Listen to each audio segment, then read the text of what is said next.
اگر آپ کو گردے میں پتھری ہو گئی ہے یا پیشاب کی نالی میں جلن ہے، سوزش ہے یا انفیکشن ہو گئی ہے، تو پھر آپ پریشان نہ ہو، ہمارا یہ ہربل قہوہ استعمال کریں۔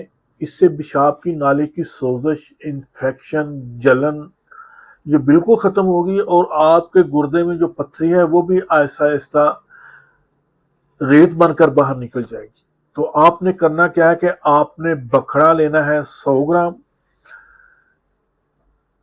سونف لینی ہے آپ نے 100 گرام، تہم کرتم آپ نے 50 گرام لینے ہیں، تہم خربوزہ آپ نے 50 گرام لینے ہیں، دال کلکھی یہ آپ نے 100 گرام لینی ہے۔ ان کو موٹا موٹا دردرا سا پیس کے تو آپ کسی ڈبی میں محفوظ رکھیں۔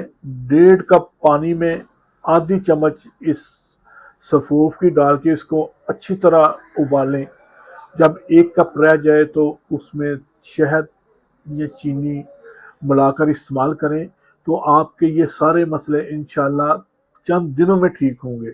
ویڈیو اچھی لگے تو ضرور شیئر کیجیے گا۔